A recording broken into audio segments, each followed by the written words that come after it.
తెలుగు రాజ్యంకి స్వాగతం. నేను మీ సంధ్య. బయటకు గంభీరంగా కనిపిస్తున్న ఇరాన్ కోట లోపల బీటలు వాడుతోందా? ఇజ్రాయెల్ అమెరికా దాడుల ధాటికి ఇరాన్ అగ్రనేతలు బెంబెలెత్తిపోతున్నారా అంటే అవుననే అంటున్నాయి అంతర్జాతీయ మీడియా కథనాలు. ఇరాన్ సుప్రీం లీడర్ ముజ్తబా ఖమేనీకి అందిన ఒక అత్యంత రహస్య లేఖ ఇప్పుడు ప్రపంచవ్యాప్తంగా సంచలనం సృష్టిస్తోంది.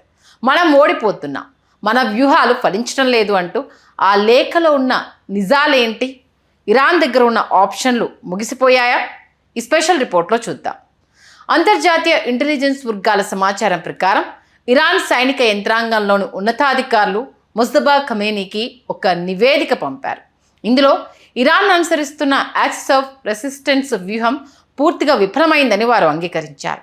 ఇజ్రాయెల్ దాడుల వల్ల ఇరాన్ మద్దతు ఉన్న హమాస్, హిజ్బుల్లా పూర్తిగా బలహీనపడ్డాయి.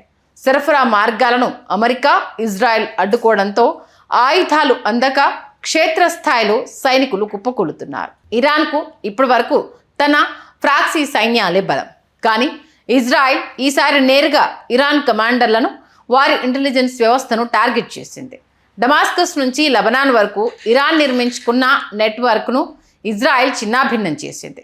ఇజ్రాయెల్ చుట్టూ తన ఫ్రాక్సీల ద్వారా అంటే హమాస్, హిజ్బుల్లా, హుతీలు ఒక మంటల వలయాన్ని సృష్టించాలని ఇరాన్ ప్లాన్ చేసింది. కానీ ఇప్పుడు ఇజ్రాయెల్ ఆ వలయాన్ని ఛేదించి మంటలను నేరుగా ఇరాన్ గడ్డపైకి, వారి కమాండర్ల ఇళ్లలోకి తీసుకెళ్ళింది.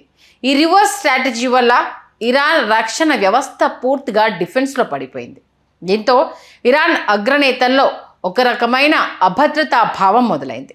మనం తిరుగుదాడి చేస్తే ఇజ్రాయెల్ తన అణు కేంద్రాలను ధ్వంసం చేస్తుందనే భయం ఆ లేఖలో స్పష్టంగా కనిపిస్తోంది. మనం ఇప్పుడు ఇజ్రాయెల్పై పెద్ద ఎత్తున దాడి చేస్తే అది మన అస్తిత్వానికే ముప్పు తెస్తుంది.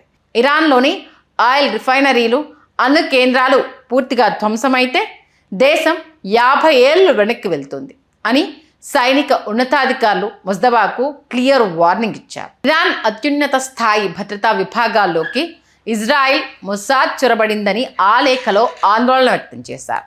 ఏ కమాండర్ ఎక్కడ ఉన్నాడో, ఏ నౌక ఎప్పుడు బయలుదేరుతుందో ఇజ్రాయెల్కు ముందే తెలిసిపోతుంది. సొంత అధికారుల నుంచే సమాచారం వస్తుంది అనుకుంటున్నారా అనే అనుమానం ఖమేనీని వేధిస్తోంది.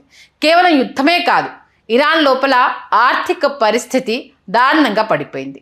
యుద్ధం కోసం వేల కోట్లు ఖర్చు పెడుతున్న ప్రభుత్వం సామాన్య ప్రజల ఆకలిని పట్టించుకోవడం లేదనే నిరసనలు కూడా వెల్లువెత్తుతున్నాయి. అలీ ఖమేనీ తర్వాత ముజ్తబా పగ్గాలు చేపట్టడంపై సొంత వర్గంలోనే వ్యతిరేకత ఉంది. తాజా సైనిక వైఫల్యాల వల్ల ఇరాన్ రివల్యూషనరీ గార్డ్స్లోని ఓ వర్గం ముజ్తబా నాయకత్వాన్ని ప్రశ్నిస్తోంది. యుద్ధాన్ని సరిగ్గా నడపలేని వారికి దేశ పగ్గాలు ఎలా ఇస్తాం అనే చర్చ ఆ రహస్య లేఖలో ప్రధానంగా ఉందని సమాచారం. ఇలాంటి సమయంలో యుద్ధంలో ఓడిపోతే వ్యవస్థ మొత్తం కుప్పకూలుతుందని సైనిక అధికారులు హెచ్చరిస్తున్నారు.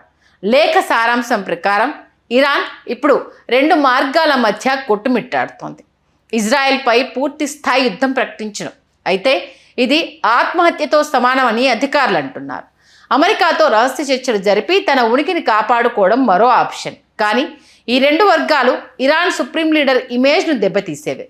కష్టకాలంలో రష్యా, చైనా తనకు అండగా ఉంటాయని ఇరాన్ నమ్మింది. కానీ ఉక్రెయిన్ యుద్ధంలో బిజీగా ఉన్న రష్యా, ఆర్థిక ప్రయోజనాలే ముఖ్యమనుకునే చైనా ఇరాన్ కోసం ఇజ్రాయిల్ లేదా అమెరికాతో నేరుగా ఘర్షణకు సిద్ధంగా లేవు. ఈ ఒంటరితనం ఇరాన్ అధికారులను భయపెడుతోంది. కేవలం క్షిపణులే కాదు, ఇరాన్లోని పెట్రోల్ బంకులు, పవర్ గ్రిడ్లు, ప్రభుత్వ డేటాబేస్లపై జరుగుతున్న సైబర్ దాడులు దేశాన్ని అస్తవ్యస్తం చేస్తున్నాయి. టెక్నాలజీ పరంగా ఇజ్రాయెల్ను ఢీకొనడం తమ వల్ల కాదని ఇరాన్ టెక్ నిపుణులు ఆ లేఖ ద్వారా చేతులెత్తేసినట్టుగా తెలుస్తోంది. అందుకే ఇరాన్ ఇప్పుడు గందరగోళంలో ఉంది. సముద్రం మీద నౌకలు పట్టుబడ్డం, లోపల తిరుగుబాట్లు, ఇజ్రాయెల్ క్షిపణి దాడులు ఇవన్నీ చూస్తుంటే ఇరాన్ సామ్రాజ్యానికి రోజులు దగ్గర పడ్డాయా అనిపిస్తోంది. ముజ్తబాకు అందిన ఆ లేఖ ఇరాన్ పతనానికి నాంది పలుకుతుందా అనేది ఇప్పుడు ఆసక్తికరంగా మారింది. హలో, తెలుగు రాజ్యం ఛానల్ చూస్తున్నారా? సామాజిక, రాజకీయ, జీవన చిత్రణే తెలుగు రాజ్యం. అతిశయోక్తులు అసత్యాలు ఉండవు.